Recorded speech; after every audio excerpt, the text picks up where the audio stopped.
മക്കളെ ഇക്വിലിബ്രിയം എന്ന ചാപ്റ്ററിന്റെ ഒരു ക്വസ്റ്റ്യൻ ആണ്. ജസ്റ്റ് ഒന്ന് പോസ് ചെയ്തിട്ട് ക്വസ്റ്റ്യൻ ഒന്ന് വായിച്ചു നോക്കാം. മക്കൾ ഇവിടെ പറയുന്നത് 2SO2 + O2 gives 2SO3 എന്ന് പറഞ്ഞ റിയാക്ഷൻ ആണ്.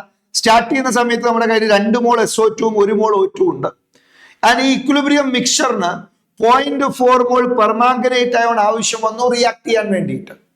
അങ്ങനെയാണെങ്കിൽ ഇക്വിലിബ്രിയം കോൺസ്റ്റന്റ് Kc കാണാനാണ് പറഞ്ഞത്. അപ്പൊ ഇക്വിലിബ്രിയവും റിഡോക്സും തമ്മിൽ ഒന്ന് റിലേറ്റ് ചെയ്തിട്ടുള്ള ചോദ്യം കൂടെയാണ്, ശ്രദ്ധിക്കാം. സോ മക്കളെ നമ്മുടെ റിയാക്ഷൻ ഇതാണ്. 2SO2 + O2 gives 2SO3.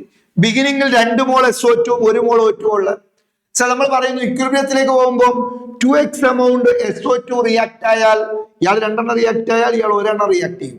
അപ്പൊ SO2 2x റിയാക്ട് ചെയ്താൽ O2 x റിയാക്ട് ആവും, SO3 2x ഫോം ചെയ്യും. സോ ഇക്വിലിബ്രിയം മോൾസ് നമുക്ക് എങ്ങനെ എഴുതാം? 2 - 2x 2x റിയാക്ട് ചെയ്തു എന്ന് പറഞ്ഞാൽ റിമൈനിങ് എമൗണ്ട് 2 - 2x ആണ്. And O2 remaining 1 - x ആണ്, because x react ആയി and 2x amount of SO3 is formed. റെഡിയാണ്? ഇനി മക്കളെ ഈ തന്ന ഇക്വിലിബ്രിയം മിക്സറിൽ നമ്മുടെ കയ്യിൽ SO2 ഉണ്ട്, O2 ഉണ്ട്, SO3 ഉണ്ട്.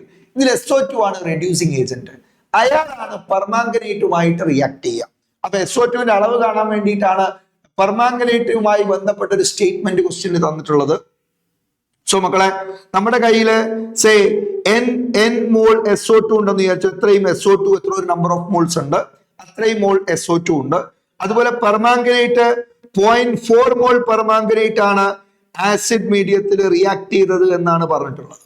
മക്കളെ SO2 ഓക്സിഡൈസ് ചെയ്താൽ SO4 2- ഉണ്ടാവുക. സോ SO2യുടെ n ഫാക്ടർ എന്ന് പറഞ്ഞാൽ 2 ആണ്.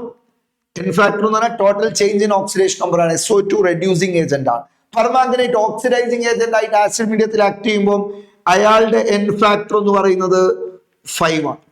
സോ നമ്മൾ ചെയ്യേണ്ടത് ഗ്രാം ഇക്വലൻസ് ഇക്വേറ്റ് ചെയ്യുക, oxidising agent reducing agent. So n factor into number of moles ആണ് gram equivalence. So number of moles of SO2 into n factor 2 is equal to 0.4 × 5.